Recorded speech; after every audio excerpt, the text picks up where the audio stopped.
പരിശുദ്ധ അമ്മയുടെ ഈ പുണ്യഭൂമിയിൽ കാലുകുത്തുവാനും പരിപാവനമായ ഈ അൾത്താരിൽ നിന്നൊരു സാക്ഷ്യം പറയാനും എന്നെ എൻ്റെ കുടുംബത്തെ അനുവദിച്ച നല്ല നിമിഷത്തെ ഓർത്ത് മാതാവിനും ഈശോയ്ക്കും 1000 നന്ദി പറയുന്നു.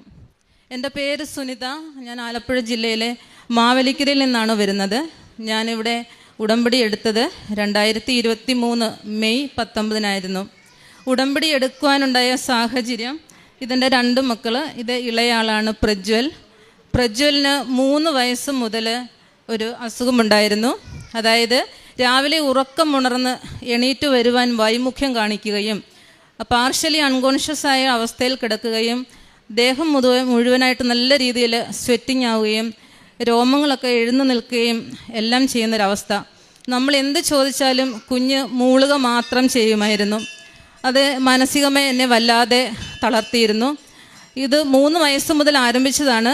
1 മാസം, 1.5 മാസം, 2 മാസം കാലയളവിൽ ഇത് ആവർത്തിച്ചുകൊണ്ടേയിരുന്നു. അങ്ങനെ ഞങ്ങളൊരു പീഡിയാട്രീഷ്യനെ കാണിച്ചു. അദ്ദേഹം പറഞ്ഞ് ഷുഗർ ലെവൽ കുറയുന്നത് മൂലമായിരിക്കാം കുട്ടിക്ക് ഇത് ഉണ്ടായിരിക്കുന്നതെന്ന് കരുതിയിട്ട് എല്ലാ ടെസ്റ്റുകളും ചെയ്തു. നോർമലായിരുന്നു. ഒരു 3 മണിക്കൂർ കഴിഞ്ഞ് കുഞ്ഞ് നോർമൽ ലൈഫിലേക്ക് തിരിച്ചു വരികയും ചെയ്യുമായിരുന്നു. അതുകൊണ്ട് ഡോക്ടർ പറഞ്ഞു നമ്മൾ കൂടുതൽ ഇത് ശ്രദ്ധിക്കേണ്ട ആവശ്യമില്ല, കുഞ്ഞ് ഓക്കെ ആണെന്ന് പറഞ്ഞു. പക്ഷേ വീണ്ടും ഇത് കണ്ടിന്യൂസ് ആയിട്ട് വന്നുകൊണ്ടിരുന്നു. അപ്പോൾ നമ്മൾ വീണ്ടും മാനസികാവസ്ഥ വല്ലാതെയായി. ഒരു സെക്കൻഡ് ഒപ്പീനിയനെ നോക്കി നമ്മൾ വീണ്ടും ഒരു കുറച്ചുകൂടെ ഫേമസ് ആയിട്ടുള്ള ഒരു പീഡിയാട്രീഷ്യനെ കാണിച്ചു. അദ്ദേഹം പറഞ്ഞ് ഇത് തീർച്ചയായിട്ടും നോർമൽ കേസ് അല്ല, ഈ കുട്ടിക്ക് ബ്രെയിനിൽ എന്തോ ഇഷ്യൂസ് ഉണ്ട്, ഇനിയും ഇത് ആവർത്തിക്കുന്നുവെങ്കിൽ നിങ്ങളൊരു പീഡിയാട്രിക് ന്യൂറോനെ കാണിക്കാൻ പറഞ്ഞു. അതിൻ്റെ 2 ദിവസം കഴിഞ്ഞപ്പോൾ തന്നെ കുഞ്ഞിന് ഈ അവസ്ഥ വരികയും ഞങ്ങൾ വളരെ ഫേമസ് ആയിട്ടുള്ള ഒരു പീഡിയാട്രിക് ന്യൂറോ സർജനെ കാണിച്ചു. അദ്ദേഹം പറഞ്ഞ് തീർച്ചയായിട്ടും ഒന്നുകിൽ കുട്ടിക്ക് രാത്രി കാലങ്ങളിൽ ഉണ്ടാകുന്ന ഫിറ്റ്സ്, അല്ലെങ്കിൽ അതിന് മറ്റെന്തെങ്കിലും ബ്രെയിനിൽ ഇഷ്യൂസ് ഉണ്ട്. 2 ദിവസം കഴിഞ്ഞ് നിങ്ങൾ EEG എടുക്കാൻ പറഞ്ഞു. ഈ സമയം ഒരു അമ്മ എന്ന അവസ്ഥയിൽ എനിക്ക് മാനസികമായിട്ട് ഭയങ്കര ബുദ്ധിമുട്ടായി. എൻ്റെ ഫാമിലിയിൽ തന്നെ ഒരു ചേച്ചി ഇവിടെ ഉടമ്പടിയിലായിരിക്കുകയായിരുന്നു. അപ്പോൾ എന്നോട് അറിയിച്ചു, കൃപാസനം എന്നുള്ളൊരു പള്ളി ആലപ്പുഴയിലുണ്ട്, മാതാവിൻ്റെ ഒരു പള്ളിയാണ്, അവിടെ ഉടമ്പടിയുണ്ട്. കൃപാസനം എന്തെന്നോ ഉടമ്പടി എന്തെന്നോ അറിയാത്ത എനിക്ക് ഒന്നും മനസ്സിലായില്ല. പക്ഷേ ഈശോയുമായിട്ട് എനിക്കൊരു പഴയ ബന്ധമുള്ളത് കാരണം വേഗം തന്നെ മാതാവെന്ന് കേട്ടപ്പോൾ ഞാൻ എൻ്റെ യൂട്യൂബ് ചാനൽ ഓൺ ചെയ്തിട്ട് ഇത് അടിച്ചു കൊടുത്തപ്പോൾ തന്നെ എനിക്ക് മാതാവിൻ്റെ ഒരു പരിശുദ്ധാമ്മയുടെ ഒരു ഫോട്ടോയാണ് എൻ്റെ മൊബൈലിൽ കിട്ടിയത്. ആദ്യം തന്നെ ഞാൻ അത് സേവ് ചെയ്തു. പിന്നെ കുറേ സാക്ഷ്യങ്ങൾ കേട്ടു. ഉടമ്പടി എന്നുള്ള വാക്കല്ലാതെ ഒന്നും എനിക്കറിയാത്തൊരു വ്യക്തിയായിരുന്നു ഞാൻ. അങ്ങനെ മാതാവിനോട് പ്രാർത്ഥിച്ചു, നാളെ EEG എടുക്കാൻ പോവുകയാണ്, എൻ്റെ കുഞ്ഞിനെന്തോ ബുദ്ധിമുട്ടുണ്ട്, പക്ഷേ അതൊരു മരുന്ന് കഴിക്കുന്ന അവസ്ഥയിലേക്ക് ഞങ്ങളെ എത്തിക്കരുതെന്ന് മാത്രം ഞാൻ പ്രാർത്ഥിച്ചു. നെക്സ്റ്റ് ഡേയിൽ EEG എടുക്കാൻ പോകുന്ന സമയത്തെല്ലാം മാതാവിൻ്റെ ഈ ഫോട്ടോ കയ്യിൽ മൊബൈലിൽ നോക്കിയിട്ട് ഞാൻ പ്രാർത്ഥിച്ചിട്ടേ ഇരുന്നു.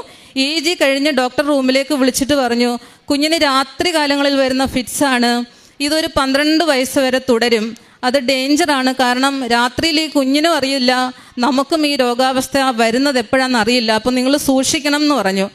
അപ്പോഴും ഞാൻ സാധാരണ എൻ്റെ ഒരു അവസ്ഥയിൽ ഞാൻ തളർന്നു പോകും എന്തെങ്കിലും വയ്യാഴിക ബുദ്ധിമുട്ടുണ്ടാകുമ്പം. പക്ഷേ എനിക്ക് വല്ലാത്തൊരു ധൈര്യം തോന്നി. ഞാൻ അപ്പോഴും ഡോക്ടറിൻ്റെ റൂമിലിരുന്ന് പ്രാർത്ഥിച്ചിട്ടേ ഇരുന്നു. ഫിറ്റ്സ് ആണെങ്കിൽ ഉറപ്പായിട്ടും മെഡിസിൻ എഴുതും, മാതാവേ ഇതിന് ഡോക്ടർ മെഡിസിൻ എഴുതാനായിട്ട് ഇടവരുത്തല്ലേ എന്ന് പ്രാർത്ഥിച്ചു. ഞാൻ അങ്ങനെ പ്രാർത്ഥിച്ചതിൻ്റെ ഫലമായി ഡോക്ടർ പ്രിസ്ക്രിപ്ഷൻ എഴുതി. ഒരു മെഡിസിൻ എഴുതി കാണും. പെട്ടെന്ന് അദ്ദേഹം പേന താഴെ വെച്ച് എന്തോ ഒന്ന് ആലോചിച്ച പോലെ ഇരുന്നിട്ട് പറഞ്ഞു, അല്ലെങ്കിൽ നമുക്ക് മെഡിസിൻ വേണ്ട. അപ്പോൾ കുഞ്ഞിന് 6 വയസ്സ് പ്രായമേ ഉള്ളൂ, 12 വയസ്സ് വരെ മരുന്ന് കഴിക്കുക എന്ന് പറഞ്ഞാൽ ഒരു നീണ്ട കാലയളവുണ്ട്, മറ്റ് പാർശ്വഫലങ്ങൾ ഉണ്ടാകാൻ സാധ്യതയുണ്ട്. അതുകൊണ്ട് ഉറങ്ങുന്ന കാര്യങ്ങൾ, TV കാണുന്ന സമയങ്ങൾ, ഇതിലൊക്കെ ഒരു ക്രമീകരണം തരാം, ഇപ്പോൾ അത് നമുക്ക് നോക്കാമെന്ന് പറഞ്ഞു. പക്ഷെ ഒരു താക്കീത് തന്നിരുന്നു, ഇനി ഇത് വന്നു കഴിഞ്ഞാൽ നിങ്ങൾ ഉറപ്പായിട്ടും നിങ്ങൾ മെഡിസിൻ എടുത്തേ പറ്റൂ. പക്ഷെ അന്നേരം എൻ്റെ മനസ്സിലൊരു ധൈര്യം വന്നു, എന്തായാലും ഞാൻ മാതാവിൻ്റെ അടുത്ത് പോയി ഉടമ്പടി എടുക്കുമല്ലോ, പിന്നെ ഇനി ഇതെങ്ങനെ വരാനാ എന്നൊരു തോന്നൽ. അപ്പോൾ ഒരാഴ്ച കാലം വീണ്ടും കടന്നുപോയി. എനിക്ക് ഇവിടേക്ക് ഓടിയെത്താനുള്ള ആഗ്രഹം. പക്ഷേ എൻ്റെ ഫാമിലിയിലുള്ള ചേച്ചി പല ജോലികളാൽ മുഴുകിയിരിക്കുന്ന വ്യക്തി ആയത് കാരണം എനിക്ക് ചേച്ചിയോട് ചോദിക്കാനൊരു മടി, ഞങ്ങളെ ഇവിടെ ഒന്ന് കൊണ്ടുവരാമോ എന്ന്. പക്ഷെ ഞാൻ ആ ദിവസങ്ങളിൽ ഒരു സ്വപ്നം കണ്ടു. ഏതോ ഒരു പള്ളി, അതിൻ്റെ ഫ്രണ്ടിലെ ഒരു 3-4 സ്റ്റെപ്പ്, ഞാനും എൻ്റെ മക്കളും കൂടെ ആ പള്ളിയിലേക്ക് കടന്നു വരികയും ഒരു അച്ഛൻ വന്ന് എൻ്റെ കുഞ്ഞുങ്ങളുടെ കൈ പിടിച്ച് പള്ളിയിലേക്ക് കടന്നു വരികയും ചെയ്തു. ആ സ്വപ്നം കണ്ട കാര്യം ഞാൻ അമ്മയുടെ അടുത്ത് പറയാനായിട്ട് പോയപ്പം എൻ്റെ അമ്മ എന്നോട് പറഞ്ഞു, അവൾ പറഞ്ഞു നാളെ റെഡി ആയിക്കോ, പള്ളിയിൽ കൊണ്ടുപോകാമെന്ന്. എനിക്കുണ്ടായ സന്തോഷത്തിന് അതിലില്ലായിരുന്നു. അങ്ങനെ ഞങ്ങൾ മെയ് 19, 2023 മെയ് 19 ഈ പുണ്യഭൂമിയിൽ കടന്നു വരികയും ഇവിടെ ഞാൻ എൻ്റെ കുഞ്ഞിൻ്റെ കാര്യമാണ് ആദ്യം തന്നെ നിയോഗം വെച്ച് പ്രാർത്ഥിച്ചത്. ഈ മണ്ണിൽ വന്നപ്പോഴാണ് ഞാൻ കണ്ട പള്ളിയുടെ ഫ്രണ്ട് വശം കൃപാസനമായിരുന്നുവെന്നും ഞാൻ കണ്ട അച്ഛൻ ബഹുമാനപ്പെട്ട ജോസഫ് അച്ഛനായിരുന്നുള്ള ബോധ്യം എനിക്ക് വന്നത്. അതെന്നെ വല്ലാതെ സ്പർശിച്ചു. അങ്ങനെ ഉടമ്പടിയിൽ ഞാൻ നിയോഗം വെച്ചു. പിന്നെ ഇവിടെ ഉടമ്പടിയിൽ കിട്ടിയ തൈലം അത് ഡെയിലി എൻ്റെ കുഞ്ഞിൻ്റെ നെറ്റിയിൽ പ്രാർത്ഥിച്ച് വിശ്വാസ പ്രമാണം ചൊല്ലി കുരിശ് വരച്ച് ഞാൻ ഒന്നേ പ്രാർത്ഥിച്ചുള്ളൂ, പരിശുദ്ധ അമ്മേ, ഇനി ഈ അസുഖത്തിൻ്റെ പേരിൽ ആ ഹോസ്പിറ്റലിൻ്റെ പടി ചവിട്ടാനുള്ള സാധ്യത ഞങ്ങൾക്ക് ഒരുക്കി തരരുത്. ഇത് മാത്രമാണ് ഞാൻ പ്രാർത്ഥിച്ചത്. ഇന്ന് മെയ് 19 ആകുമ്പോൾ ഞാൻ ഉടമ്പടി എടുത്തിട്ട് 2 വർഷക്കാലമാകുന്നു.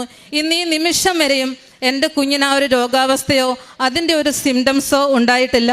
മാതാവ് ആ രോഗത്തിൽ നിന്നും എൻ്റെ കുഞ്ഞിനെ പൂർണ്ണമായും സൗഖ്യപ്പെടുത്തി. ഇതാണ് എൻ്റെ ആദ്യത്തെ സാക്ഷ്യം. രണ്ടാമതും ഈ ചെറിയ മകൻ്റെ ഒരു സാക്ഷ്യമാണ്. കുഞ്ഞിന് ഒരു 4 വർഷക്കാലമായിട്ട് ശബ്ദ തടസ്സമുണ്ടായിരുന്നു. അതായത് വാക്കുകൾ പറയുമ്പോഴല്ല, വാചകങ്ങൾ പറയുമ്പോഴേ ലാസ്റ്റ് പറയുന്ന വാക്കുകളൊന്നും പുറത്തേക്ക് വരില്ല. സ്കൂളിലെ അധ്യാപകരും നമ്മളെ വിളിച്ചു പറഞ്ഞു. നമ്മളപ്പോൾ തന്നെ ഒരു ഡോക്ടറെ കാണിച്ചപ്പം പറഞ്ഞു, സാരമില്ല, കൊച്ചുകുട്ടിയല്ലേ, കുറച്ച് കഴിയുമ്പോൾ റെഡി ആയിക്കോളൂ എന്ന് പറഞ്ഞു. പക്ഷേ ആ അവസ്ഥ കൂടിക്കൂടി വന്നു. വീണ്ടും വീണ്ടും ശബ്ദത്തിൻ്റെ ഇടർച്ച കൂടി. അങ്ങനെ വന്നപ്പോൾ അത് ശരിയാവില്ലല്ലോ എന്ന് കരുതിയിട്ട് ഞങ്ങളൊരു ENT ഡോക്ടറിനെ കാണിച്ചു. അപ്പോൾ അദ്ദേഹം ഒരാഴ്ചത്തെ മെഡിസിനാണ് തന്നത്. കഴിച്ചിട്ട് വരുമെന്ന് പറഞ്ഞു, മാറ്റം ഉണ്ടോ എന്ന് നോക്കാം. പക്ഷേ ഒരു മാറ്റം ഉണ്ടായില്ല.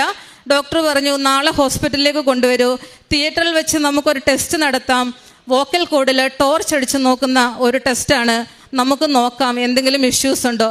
അങ്ങനെ ഞാൻ പോയി. മാതാവിൻ്റെ കാശുരൂപം എൻ്റെ കയ്യിലുണ്ടായിരുന്നു. അത് ചേർത്ത് പിടിച്ചാണ് ഞാൻ പോയത്. മക്കൾ 2 പേരും മാതാവിൻ്റെ നല്ല വിശ്വസ്തരാണ്. എല്ലാ ധ്യാനങ്ങളും കൂടും. ഇവിടുത്തെ പ്രാർത്ഥനകളെല്ലാം 2 പേർക്കും പാഠപുസ്തകങ്ങളെക്കാൾ കൂടുതൽ ബൈഹാർട്ടാണ്. അങ്ങനെ ഞങ്ങൾ ഡോക്ടറിൻ്റെ അകത്തേക്ക് മുറിയിലേക്ക് കയറി, തിയേറ്ററിൽ കയറി. ഡോക്ടർ കുഞ്ഞിനെ പരിശോധിക്കാൻ തുടങ്ങി. പക്ഷേ കുഞ്ഞ് ഓക്കാനിക്കുന്ന കാരണം അദ്ദേഹത്തിന് നോക്കാൻ സാധിക്കുന്നില്ല. അദ്ദേഹം പറയുന്നുണ്ട്, കൊച്ചുകുട്ടികളെ പോലും ഞാനിത് നോക്കുന്നതാണ്, പിന്നെ ഇതെന്താണ് സാധിക്കുന്നില്ല. അപ്പം ഞാൻ മനസ്സിൽ പറഞ്ഞു, എൻ്റെ മാതാവ് സമ്മതിക്കില്ല കുഞ്ഞിൻ്റെ തൊണ്ടയിൽ ആവശ്യമില്ലാത്ത ഇൻസ്ട്രുമെൻ്റ് കടത്താൻ. മാതാവ് സമ്മതിക്കാത്തതാണെന്ന് ഞാൻ ഉറച്ചു വിശ്വസിച്ചു. ഒന്നും ചെയ്യാൻ സാധിക്കാതെ ഡോക്ടർ പുഷ്പഗിരി ഹോസ്പിറ്റലിലേക്ക് റെഫർ ചെയ്തു. അവിടെ വോക്കൽ കോഡ് അനസ്തേഷ്യ കൊടുത്തുകൊണ്ട് വോക്കൽ കോഡിൻ്റെ ടെസ്റ്റ് നടത്തി കഴിഞ്ഞാൽ നമുക്ക് മനസ്സിലാക്കാമെന്ന് പറഞ്ഞു. അപ്പോൾ പിന്നെ എൻ്റെ പ്രാർത്ഥന, അപ്പോൾ എനിക്ക് ഉടമ്പടി പുതുക്കേണ്ട സമയമായിരുന്നു. ഞാൻ തീരുമാനിച്ചു, മാതാവിൻ്റെ അടുത്ത് പോയി ഉടമ്പടി പുതുക്കി ഈ നിയോഗം സമർപ്പിച്ചിട്ടേ ഞാൻ ഇനി ഒരു ആശുപത്രിയിലേക്കും പോവുള്ളൂ, പോകേണ്ടി വരില്ല എന്ന് തന്നെ ഞാൻ പൂർണ്ണമായും വിശ്വസിച്ച് ഇവിടെ വന്ന് ഞാൻ ഉടമ്പടി പുതുക്കിയപ്പോൾ ഈ നിയോഗം സമർപ്പിച്ചു. പിന്നീട് ദിവസവും രാവിലെയും വൈകിട്ടും ഞാൻ പ്രാർത്ഥിച്ച് കുഞ്ഞിൻ്റെ തൊണ്ടയിലെ വിശുദ്ധ തൈലം പുരട്ടി ഞാൻ പ്രാർത്ഥിക്കുമായിരുന്നു, പരിശുദ്ധ അമ്മേ, എൻ്റെ കുഞ്ഞിനെ ഒരു ഹോസ്പിറ്റലിലേക്കും കൊണ്ടുപോകാൻ ഇടവരുത്തരുത്, എൻ്റെ കുഞ്ഞിൻ്റെ ശബ്ദം ക്രിസ്റ്റൽ ക്ലിയർ പോലെ തിരിച്ചു തരണമേ എന്ന് പ്രാർത്ഥിച്ചു. അതിൻ്റെ 2 ദിവസം കഴിഞ്ഞപ്പോൾ കുഞ്ഞിന് പെട്ടെന്നൊരു പനി ഉണ്ടായി. ആ പനി എന്ന് പറഞ്ഞ ഒരു അസാധാരണ അവസ്ഥയായിരുന്നു. 15 ദിവസത്തോളം കുഞ്ഞ് ഒരേ കിടപ്പായിരുന്നു. ഭക്ഷണം കഴിക്കില്ല, പല്ല് പോലും തേക്കാൻ എണീക്കാൻ വയ്യാത്ത അവസ്ഥ. ഞാൻ ഒരുപാട് സങ്കടപ്പെട്ടു. പ്രാർത്ഥിച്ചു, അമ്മയോട് മുട്ടിപ്പായി പ്രാർത്ഥിച്ചു. അപ്പോൾ അമ്മ എൻ്റെ അടുത്തൊരു കാര്യം പറഞ്ഞു, ഇവന് പനി കഴിഞ്ഞ് എണീക്കുമ്പോൾ ഇവൻ്റെ ശബ്ദം നേരെയാകും, നീ വിഷമിക്കണ്ട, എപ്പോഴും ഞാൻ നിൻ്റെ കൂടെയുണ്ട് എന്ന് എന്നോട് ആരോ പറയുന്ന ഒരു ധൈര്യം എനിക്ക് കിട്ടി. അങ്ങനെ 15 ദിവസം കഴിഞ്ഞ് ഞങ്ങൾ ഈ ശബ്ദത്തിൻ്റെ കാര്യങ്ങൾ മറന്നേ പോയി. പെട്ടെന്നാണ് ഞാൻ ശ്രദ്ധിച്ചത്, കുഞ്ഞ് സംസാരിക്കുന്നത് വളരെ ക്ലാരിറ്റിയോട് കൂടി, സെൻറ്റൻസ് ആണേലും വേർഡ്സ് ആണേലും വളരെ ക്ലാരിറ്റിയോട് കൂടി കുഞ്ഞ് സംസാരിക്കാൻ തുടങ്ങി. ആദ്യം ഞാനത് ശ്രദ്ധിച്ചില്ല. പിന്നെ 6 മാസക്കാലമായിട്ട് കുഞ്ഞിനെ കാണാത്തവർ കണ്ടപ്പോൾ ഇവൻ്റെ ശബ്ദം എങ്ങനെ ക്ലിയറായി. സ്കൂളിൽ നിന്ന് ടീച്ചേഴ്സ് വിളിച്ചു പറയാൻ തുടങ്ങി, കുഞ്ഞിൻ്റെ ശബ്ദം ക്ലിയറായല്ലോ, നിങ്ങൾ ഹോസ്പിറ്റലിൽ കൊണ്ടുപോയി ടെസ്റ്റ് നടത്തിയിരുന്നോ. അപ്പോഴാണ് ഞാൻ ഓർത്തത്, പരിശുദ്ധ അമ്മയുടെ വിശുദ്ധ തൈലമാണ് എൻ്റെ കുഞ്ഞിനെ രക്ഷപ്പെടുത്തിയെന്ന്. ഇന്ന് ഈ രോഗത്തിൽ നിന്നും കുഞ്ഞ് പൂർണ്ണമായി സൗഖ്യപ്പെട്ടു. ഒരു ഹോസ്പിറ്റലുകളിലോ ഒരു ടെസ്റ്റോ എൻ്റെ കുഞ്ഞിന് ചെയ്യേണ്ടി വന്നില്ല. മൂന്നാമതായിട്ടുള്ളത് എനിക്കുണ്ടായ ഒരു രോഗസൗഖ്യമാണ്. ഞാൻ 2023 മെയ്യിൽ ഇവിടെ ആദ്യമായി വരുന്നതിന് മുമ്പ് തന്നെ ഉദര സംബന്ധമായ ഒരു അസുഖമുണ്ടായിരുന്നു എനിക്ക്. അതായത് ഒരു ഫുഡും കഴിക്കാനൊക്കില്ല. പച്ചവെള്ളം കുടിച്ചു കഴിഞ്ഞാൽ വയർ ലൂസ് മോഷൻ ആരംഭിക്കും. ഒന്നും കഴിക്കാൻ വയ്യാത്ത അവസ്ഥ, വയറിൻ്റെ അസ്വസ്ഥത കാരണം ഒന്നും തന്നെ ചെയ്യാൻ വയ്യ, അവനവൻ്റെ ദിനചര്യകളിൽ പോലും ചെയ്യാനോ കുട്ടികളുടെ കാര്യങ്ങൾ നോക്കുവാനോ വയ്യ. ഞാനും കുഞ്ഞുങ്ങളും തനിച്ചാണ് താമസം, ഒന്നും ചെയ്യാൻ വയ്യാത്ത അവസ്ഥ. ഞാൻ അപ്പോൾ ഇവിടെ വന്ന് ഉടമ്പടി പുതുക്കിയപ്പോഴേ ഞാൻ അവിടെ നിയോഗം വെച്ചിരുന്നു. ആദ്യം ഞാൻ ട്രീറ്റ്മെൻറ്റ് ചെയ്തു, പക്ഷേ അത് ക്ലിയർ ആയില്ല, ശരിയായില്ല. അപ്പം ഞാൻ രണ്ടാമത് ഇവിടെ നിയോഗം വെച്ചത് ശരിക്കും ഇത് എന്ത് അസുഖമാണെന്ന് കണ്ടുപിടിച്ചിട്ട് ഇത് ട്രീറ്റ് ചെയ്യാനുള്ള കൃപ തരണമേ മാതാവേ എന്നായിരുന്നു. ഞാൻ അന്ന് ഇവിടെ ഉടമ്പടി ക്ലാസ്സിലിരിക്കുമ്പം പെട്ടെന്ന് ഞാനൊന്ന് മയങ്ങിപ്പോയപ്പോൾ എന്താ എനിക്ക് സംഭവിച്ചതെന്നറിയില്ല. ആരോ എൻ്റെ വയറിൽ വന്ന് അമർത്തി പിടിക്കുന്നതായിട്ട് എനിക്ക് ഫീൽ ചെയ്തു. ഞാൻ ഉറക്കമുണർന്നപ്പോൾ ഉടമ്പടി ക്ലാസ് ശ്രദ്ധിച്ചില്ലയോ എന്നൊരു ടെൻഷനായിരുന്നു എനിക്ക്. അതിനുശേഷമാണ് പരുമല ഹോസ്പിറ്റലിലെ ഒരു ഗ്യാസ്ട്രോ എൻട്രോളജിസ്റ്റിനെ ഞാൻ കാണുകയും എൻഡോസ്കോപ്പി, കൊളോണോസ്കോപ്പി തുടങ്ങിയ അനവധി ടെസ്റ്റുകൾ എനിക്ക് ചെയ്യേണ്ടി വന്നു. ചെയ്തപ്പോഴാണ് എൻ്റെ ചെറുകുടലിലും വൻകുടലിലും വലിയ വലിയ വ്രണങ്ങളാണ്. ആ വ്രണങ്ങൾ കാരണമാണ് ഞാൻ കഴിക്കുന്ന ആഹാര പദാർത്ഥങ്ങൾ ഡൈജഷൻ ആവാതെ പുറത്തേക്ക് പോരുന്നത്. ഇങ്ങനെ മോശം പോയി എൻ്റെ മലദ്വാര ഭാഗമെല്ലാം പൊട്ടിക്കീറി ബ്ലഡ് വരുമായിരുന്നു. അത്രയ്ക്കൊരു ഭയാനകമായ അവസ്ഥയായിരുന്നു. ഞാൻ അതെല്ലാം മാതാവിൻ്റെ ഉടമ്പടി കാശുരൂപവും തൈലവും തേച്ചാണ് ഞാൻ അതിൽ നിന്നൊക്കെ രക്ഷപ്പെട്ടത്. അവസാനം ഞാനത് ട്രീറ്റ്മെൻറ്റ് ചെയ്യുന്നതിനോടൊപ്പം തന്നെ ദിവസവും പരിശുദ്ധ അമ്മയുടെ വിശുദ്ധ തൈലം എൻ്റെ വയറിന്മേൽ കുരിശ് വരച്ച് പ്രാർത്ഥിച്ച് ട്രീറ്റ്മെൻറ്റിനേക്കാൾ ഉപരിയായിട്ട് ആ തൈലത്തിൻ്റെ ഒറ്റ ബലത്തിലാണ് എനിക്കിന്ന് രോഗം ഏകദേശം പൂർണ്ണമായും സൗഖ്യപ്പെട്ടു എന്ന് തന്നെ പറയാം. നാലാമതായിട്ട് എനിക്ക് പറയാനുള്ളത് 20 വർഷക്കാലമായിട്ട് ഞാൻ അനുഭവിച്ചിരുന്ന തലവേദന, അതായത് മൈഗ്രെയിൻ മാത്രമല്ല സൈനസൈറ്റിസ്, 2 അവസ്ഥയും ഒരേപോലെ എന്നെ കടന്നു പിടിച്ച സമയം. ദിവസം മുഴുവനും തലവേദന വന്നു കഴിഞ്ഞാൽ തലയ്ക്ക് പെരുപ്പായിട്ട് ഉടലിന് മേലെ തലയുണ്ടോ എന്ന് പോലും അറിയാൻ വയ്യാത്ത അവസ്ഥ. ഡോക്ടറിൻ്റെ അടുത്ത് ചെല്ലുമ്പോൾ അവർ പറയും ഈ കാലത്ത് ഇതൊന്നും അത്ര വിശ്വസിക്കാൻ പറ്റത്തില്ല, നിങ്ങൾ CT എടുക്കൂ, CT ബ്രെയിൻ എടുക്കൂ. ഈ CT ബ്രെയിൻ എടുക്കുന്നത് ഒരു സ്ഥിരം പതിവായിരുന്നു. നോക്കുമ്പോൾ എനിക്ക് മൈഗ്രെയിന്, അക്യൂട്ട് സൈനസൈറ്റിസ് ഇത് മാത്രമായിരിക്കും റിപ്പോർട്ടിൽ വരുന്നത്. ഞാനിത് ഒരുപാട് കാര്യങ്ങൾ ഉള്ളതുകൊണ്ട് ഞാൻ ശരിക്കും പറഞ്ഞാൽ ഇത് പരിശുദ്ധ അമ്മയുടെ നിയോഗത്തിൽ വെച്ചതല്ല. പക്ഷേ ഇന്ന് ഈ 2 അവസ്ഥയും എന്നിൽ നിന്ന് പൂർണ്ണമായി വിട്ടുമാറി. ഇന്ന് എനിക്ക് അങ്ങനെ ഒരു അവസ്ഥയില്ല. ഈ 4 രോഗസൗഖ്യങ്ങളാണ് ദൈവ അനുഗ്രഹങ്ങളായിട്ട് എനിക്ക് ലഭിച്ചത്. ഇനി എനിക്ക് പറയാനുള്ളത് ഒരു ദൈവാനുഭവത്തെക്കുറിച്ചാണ്. ഞാൻ എൻ്റെ ഗ്രാജുവേഷൻ പോസ്റ്റ് ഗ്രാജുവേഷൻ ചെയ്യുന്ന സമയത്ത് എനിക്ക് ഒരുപാട് ഫ്രണ്ട്സ് ഉണ്ടായിരുന്നു. അവരെല്ലാം ക്രിസ്ത്യൻസ് ആയിരുന്നു. അപ്പം ഞാനൊരു ഹിന്ദുവാണ്, ഹിന്ദു ഫാമിലിയിൽ നിന്ന് വന്ന ആളാണ്. അപ്പം ഞാൻ ഇവരുടെ കൂടെയൊക്കെ ചർച്ചിൽ പോകും. അപ്പോൾ എനിക്ക് ഈശോയെ കാണുമ്പോൾ വല്ലാത്തൊരു ഇഷ്ടം തോന്നിയിരുന്നു. മാതാവിനെ കാണുമ്പോൾ ഒരു ഇഷ്ടം തോന്നിയിരുന്നു. അപ്പോൾ എൻ്റെ സുഹൃത്തുക്കളിൽ ആരാന്ന് എനിക്ക് ഓർമ്മയില്ല, ആരോ എനിക്കൊരു ബൈബിൾ തന്നിട്ട് എൻ്റെ അടുത്ത് പറഞ്ഞ് സ്വർഗസ്ഥനായ പിതാവേ ദിവസവും പ്രാർത്ഥിച്ചിട്ട് കിടന്നുറങ്ങിയാൽ മതി, ഒരുപാട് അനുഗ്രഹങ്ങൾ കിട്ടുമെന്ന് പറഞ്ഞു. എനിക്ക് ബൈബിളിനെ കുറിച്ച് ആധികാരികമായിട്ട് ഒന്നും അറിയാത്തൊരു പ്രായം. ഞാൻ വെറുതെ എന്ന പോലെ സ്വർഗസ്ഥനായ പിതാവ് ചൊല്ലി പ്രാർത്ഥിച്ചിട്ട് കിടന്നു.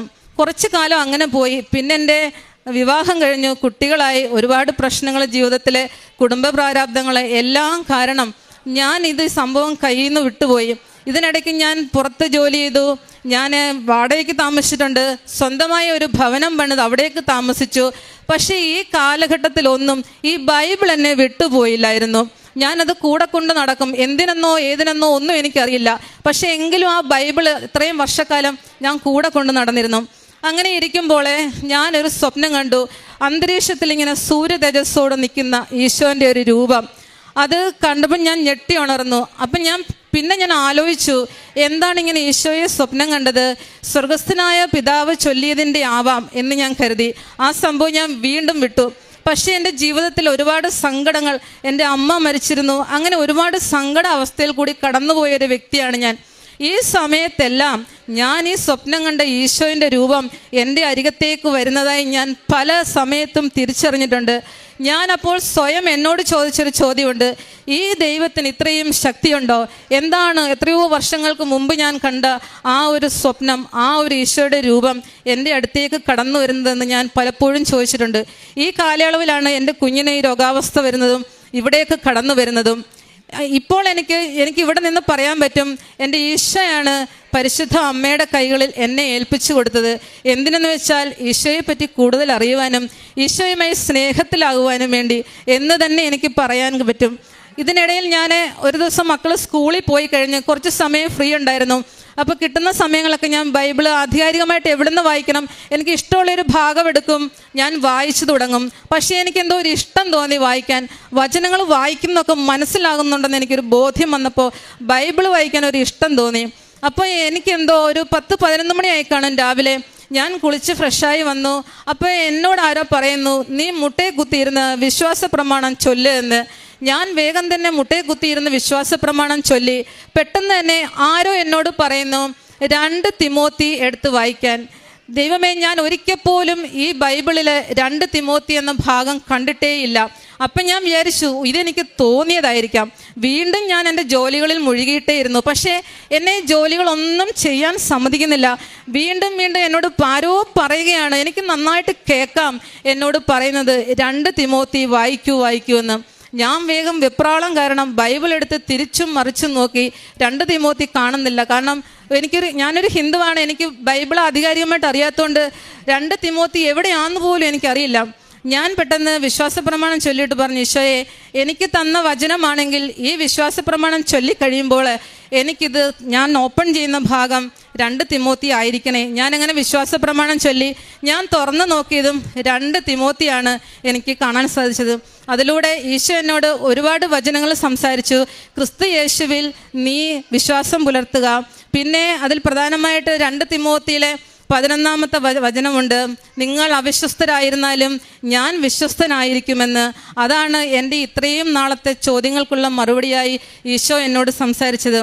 അതിനുശേഷം ഞാൻ ഇവിടെ ഉടമ്പടി പുതുക്കുമ്പോഴേ ഭൗതികമായ ഒരുപാട് കാര്യങ്ങൾ എനിക്ക് സാധിച്ചു കിട്ടാനുണ്ടെങ്കിൽ പോലും ഞാൻ ഇതൊന്നും അങ്ങനെ ഉടമ്പടിയിൽ വെക്കാറില്ല. ഞാൻ എപ്പോഴും വെക്കുന്നത് ഈശോയുമായിട്ട് എനിക്ക് സ്നേഹത്തിലാവണം, പരിശുദ്ധ അമ്മയുടെ സാക്ഷിയായി ഈ അൾത്താരയിലൊന്ന് നിൽക്കണം എന്നായിരുന്നു. കാരണം ഈ പുണ്യഭൂമിയിൽ കാലുകുത്തിയതിന് ശേഷം എൻ്റെ ഏറ്റവും വലിയൊരാഗ്രഹമായിരുന്നു ഈ അൾത്താരയിൽ നിന്നൊരു സാക്ഷ്യം പറയുക എന്നുള്ളത്. അതാണ് എൻ്റെ ഒരു സ്വപ്ന സാക്ഷാത്കാരമാണ് ഇന്ന് പരിശുദ്ധ അമ്മയും ഈശോയും ചേർന്ന് എനിക്കിവിടെ സാധിച്ചു തന്നത്. പിന്നീട് ഞാൻ അങ്ങനെ കടന്നുപോയി, കുറേ നാൾ കടന്നുപോയി, ഞാൻ പ്രാർത്ഥിക്കുമായിരുന്നു. പക്ഷേ എനിക്ക് എപ്പോഴും ഒരു ആഗ്രഹമായിരുന്നു ഈശോയോട് വീണ്ടും എനിക്ക് ആ സ്വപ്നത്തിൽ ഒന്നുകൂടെ ഒന്ന് കണ്ടാലോ എന്നൊരാഗ്രഹം. അങ്ങനെ ഈ ഏപ്രിൽ 1-ാം തീയതി എനിക്ക് കുറച്ച് മാനസിക വിഷമങ്ങളുണ്ട്. ഞാൻ എന്നും ബൈബിൾ വായിച്ചിട്ടാണ് കിടന്നുറങ്ങാറ്. അപ്പോൾ അന്ന് എനിക്ക് എൻ്റെ മാനസിക വിഷമം കാരണം ബൈബിൾ വായിക്കാൻ തോന്നിയില്ല. പക്ഷെ കിടന്നപ്പോൾ ഒരു സങ്കടം, ബൈബിൾ വായിച്ചില്ലല്ലോ. വേഗം ഞാൻ മൊബൈൽ ഓൺ ചെയ്തിട്ട് ബൈബിൾ കോട്ട്സ് എടുത്തിട്ട് കുറേ വചനങ്ങൾ വായിച്ചിട്ട് കിടന്നു. ഒരു ഉറക്കം കഴിഞ്ഞപ്പോഴത്തേക്കും എന്നോട് ആരോ സംസാരിക്കുന്ന പോലെ തോന്നി, എന്താണ് നീ ബൈബിൾ വായിക്കാഞ്ഞത്? ഞാൻ പറഞ്ഞു, മനസ്സിനൊരു സമാധാനമില്ല, വല്ലാത്തൊരവസ്ഥ എന്ന് പറഞ്ഞു. അപ്പോൾ എൻ്റെ അടുത്ത് പറഞ്ഞത്, നീ തോബിത്ത് വായിക്കാൻ പറഞ്ഞു. അങ്ങനെ ഞാൻ തോബിത്ത് പിറ്റേ ദിവസം എടുത്ത് വായിച്ചപ്പോഴാണ് കുറേ കാര്യങ്ങൾ എനിക്കതിനകത്ത് മനസ്സിലാക്കാൻ കഴിഞ്ഞു. അതിനുശേഷം നെക്സ്റ്റ് ഡേയിൽ ഏപ്രിൽ 8-ാം തീയതി ജോസഫ് അച്ഛൻ്റെ ധ്യാനമായിരുന്നു. അന്ന് രാവിലെ പരിശുദ്ധമ്മ എന്നോട് പറഞ്ഞു, ഇന്ന് നിനക്കുള്ള ധ്യാനമാണ്, നീ വേഗം തന്നെ ധ്യാനത്തിൽ പങ്കെടുക്കണം. അന്ന് ആ ധ്യാനത്തിൽ മുഴുവനും ജോസഫ് അച്ഛൻ പ്രതിപാദിച്ചത് തോബിത്ത് എന്ന ഭാഗമായിരുന്നു ബൈബിളിൻ്റെ. അങ്ങനെ ഒരുപാട് അനുഭവങ്ങൾ പരിശുദ്ധ അമ്മയും ഈശോയും എനിക്ക് ചേർന്ന് തന്നിട്ടുണ്ട്. ഇത്രയേറെ ദൈവാനുഗ്രഹങ്ങളും അതിലുപരിയായി ദൈവ അനുഭവങ്ങളും തന്ന പരിശുദ്ധ അമ്മയ്ക്കും ഈശോയ്ക്കും 1000 നന്ദി പറഞ്ഞുകൊണ്ട് കാരുണ്യ പ്രവൃത്തികളായിട്ട് ഞാൻ ചെയ്യുന്നത്, മെൻ്റലി പ്രോബ്ലം ഉള്ള ആൾക്കാരെ താമസിച്ചിരിക്കുന്ന ഒരു അനാഥാലയമുണ്ട്. അവിടെ ഞാനും എൻ്റെ മക്കളും ചേർന്ന് പോവുകയും അവരെ നേരിൽ കാണുകയും സംസാരിക്കുകയും എന്നാൽ കഴിയാവുന്ന സഹായങ്ങൾ അവർക്ക് ചെയ്തു കൊടുക്കുകയും ചെയ്യും. ആരെങ്കിലും എന്തെങ്കിലും ഒരു ആവശ്യത്തിനായിട്ട് എൻ്റെ അടുത്ത് വന്നാൽ അവർ ചോദിക്കുന്ന അത്രയും എനിക്ക് കൊടുക്കാൻ നിവൃത്തിയില്ലെങ്കിൽ പോലും എന്നാൽ കഴിയാവുന്ന സഹായം ഞാൻ ചെയ്തു കൊടുക്കാറുണ്ട്. പ്രേക്ഷിത വേലയായിട്ട് ഞാൻ ചെയ്യുന്നത്, ഇവിടെ നിന്ന് കൊണ്ടുപോകുന്ന പത്രം ഞാൻ നന്നായി പ്രാർത്ഥിച്ചിട്ടാണ് കൊടുക്കാറ്. ഞാൻ പത്രം കൊടുക്കുന്നതിന് മുമ്പ് തന്നെ പത്രം വെച്ചിട്ട് ഇടതും വലതും ചുമന്ന നീലത്തിരിയും പച്ചത്തിരിയും കത്തിച്ച് മാതാവിനെ ഈശോയെ സങ്കല്പിച്ചിട്ട് ഞാൻ പറയും, പരിശുദ്ധ അമ്മേ, ഞാൻ ഈശോയെ കൈമാറാൻ പോവുകയാണ്, നീ എൻ്റെ കൂടെ ഉണ്ടായിരിക്കണേ. ഞാൻ ഗവൺമെൻറ് ഹോസ്പിറ്റലുകളിലാണ് പോകുന്നത്. പോയി അവിടെ ഓരോ വാർഡിലും പോയി രോഗികളെ കാണുകയും വിശുദ്ധ തൈലം അവരുടെ നെറ്റിയിൽ കുരിശ് വരച്ച് പ്രാർത്ഥിക്കുകയും പത്രം കൊടുക്കുകയും മാതാവിനെ ഈശോയെയും കുറിച്ച് ആരോടും പറയാൻ എനിക്ക് ഒരു മടിയില്ല. എത്ര സമയം സംസാരിച്ച് നിൽക്കുമെന്ന് എനിക്ക് കൂടി അറിയില്ല. അങ്ങനെയാണ് ഞാൻ എൻ്റെ പ്രേക്ഷിത വേല ചെയ്തുകൊണ്ടിരിക്കുന്നത്. പരിശുദ്ധ അമ്മയ്ക്കും ഈശോയ്ക്കും 1000 നന്ദി. 2 രാജാക്കന്മാർ 20:5. ഞാൻ നിൻ്റെ കണ്ണീർ കാണുകയും പ്രാർത്ഥന കേൾക്കുകയും ചെയ്തിരിക്കുന്നു. ഞാൻ നിന്നെ സുഖപ്പെടുത്തും. 3-ാം ദിവസം നീ കർത്താവിൻ്റെ ആലയത്തിലേക്ക് പോകും. സുനിത പ്രസീദ് എന്ന ഈ സഹോദരി മക്കളോടൊപ്പം ചേർന്ന് പരിശുദ്ധ കൃപാസന മാതാവിലൂടെ ലഭിച്ച വലിയ സൗഖ്യാനുഭവങ്ങളെ സന്തോഷത്തോടെ സാക്ഷ്യപ്പെടുത്തുകയാണ്. സഹോദരി ആദ്യം പങ്കുവച്ചത് തൻ്റെ മകനുണ്ടായിരുന്ന 2 രോഗാവസ്ഥകൾക്ക് ലഭിച്ച സൗഖ്യമാണ്. ആദ്യത്തേത് ഉറങ്ങുമ്പോഴുണ്ടാവുന്ന ഫിക്സ്, അതിൽ നിന്ന് ലഭിച്ച അത്ഭുതകരമായ രോഗസൗഖ്യം. രണ്ടാമത് കുഞ്ഞിൻ്റെ സ്വരത്തിനുണ്ടായിരുന്ന അടപ്പ്, അത് മാറിക്കിട്ടിയതിനെയും സഹോദരി സാക്ഷ്യപ്പെടുത്തി. പിന്നീട് സഹോദരിയുടെ തന്നെ 2 രോഗാവസ്ഥകൾക്ക് ലഭിച്ച പ്രത്യേകമായ സംരക്ഷണവും സൗഖ്യവും ഇവിടെ സാക്ഷ്യപ്പെടുത്തി. ആദ്യത്തേത് ചെറുകുടൽ വൻകുടൽ ഭാഗങ്ങളുണ്ടായ വലിയ വ്രണങ്ങളിലൂടെ ഭക്ഷണം കഴിക്കുവാനാവാത്ത വിധവും ശരീരം വളരെ ക്ഷീണിച്ചു പോവുകയും ചെയ്യുന്ന രീതിയിലുള്ള കഠിനമായ വേദനയുടെ രോഗാവസ്ഥകൾ. അതോടൊപ്പം തന്നെ വലിയ മൈഗ്രെയിനും സൈനസൈറ്റിസും മൂലം വല്ലാതെ വേദനയും ക്ലേശവും അനുഭവിച്ചിരുന്ന വിഷയങ്ങൾ. 2 വിഷയത്തിലും ലഭിച്ച സൗഖ്യവും സംരക്ഷണവും സഹോദരി സാക്ഷ്യപ്പെടുത്തി. എന്നാൽ ഈ സാക്ഷ്യം നാം ശ്രവിച്ചുകൊണ്ടിരിക്കുമ്പോൾ നമ്മളെ വല്ലാതെ ആകർഷിക്കുന്നത് സഹോദരിയുടെ വിശ്വാസ ജീവിതമാണ്. ഈശോയെ എത്ര കണ്ട് ഹൃദയത്തോട് ചേർത്ത് പിടിച്ച് സ്വന്തമാക്കി അമ്മ മാതാവിൻ്റെ സംരക്ഷണയിൽ ജീവിക്കുവാനുള്ള തിഷ്ഠതയോടുകൂടി ഓരോ ദിവസവും ചുവടുവെക്കുന്നുവെന്ന് വാക്കുകളിൽ വളരെ വ്യക്തമാണ്. സഹോദരി പറയുന്നുണ്ട്, ഞാൻ ഇപ്പോഴൊക്കെ ഉടമ്പടിയിൽ നിയോഗം എഴുതുമ്പോൾ ഭൗതികമായ ആവശ്യങ്ങളല്ല എഴുതുക, മറിച്ച് ഈശോയോടൊപ്പം ജീവിക്കുവാൻ, ഈശോയുടെ സ്നേഹത്തിൽ ജീവിക്കുവാനുള്ള കൃപയ്ക്ക് വേണ്ടിയാണ് ഞാൻ ഓരോ തവണയും ഉടമ്പടി പുതുക്കുന്നത്. ദൈവജനത്തെ എത്ര കണ്ട് സ്നേഹിക്കുകയും അത് പാരായണം ചെയ്യുന്നതിന് എത്ര കണ്ട് പരിശ്രമം നടത്തുകയും ചെയ്യുന്നുവെന്നും സഹോദരി സാക്ഷ്യപ്പെടുത്തുന്നുണ്ട്. ദൈവജനത്തെ നമ്മൾ സ്നേഹിച്ചു തുടങ്ങുമ്പോൾ ദൈവവചനം തന്നെ നമ്മളെ ഉണർത്തുകയും നമ്മോട് സംസാരിക്കുകയും നമുക്കാവശ്യമായിട്ടുള്ളത് നമുക്ക് വെളിപ്പെടുത്തി തരികയും ചെയ്യുന്നു എന്നുകൂടി സഹോദരിയുടെ സാക്ഷ്യത്തിൽ വ്യക്തമാണ്. ഉടമ്പടി ജീവിതത്തിൻ്റെ പ്രത്യേകതയാണ് ചില വ്യക്തികൾ നമ്മുടെ ജീവിതത്തിൽ ദൂതരായെത്തുക, ചില സ്വപ്നങ്ങൾ, ചില കാഴ്ചകൾ നാം ആഗ്രഹിച്ച് പ്രാർത്ഥിച്ചു കൊണ്ടിരിക്കുമ്പോൾ അതിന് ചേരുന്ന വിധത്തിൽ ദൈവിക ഇടപെടലായി നമുക്ക് കൈമാറുക. അതെല്ലാം ഈ സഹോദരിയുടെ വാക്കുകളിൽ നമ്മൾ കാണുന്നുണ്ട്. അവിടെ വ്യക്തികളുടെ ഇടപെടലുകളുണ്ട്, വചനത്തിൻ്റെ വെളിച്ചമുണ്ട്, ചില സ്വപ്നങ്ങളുണ്ട്.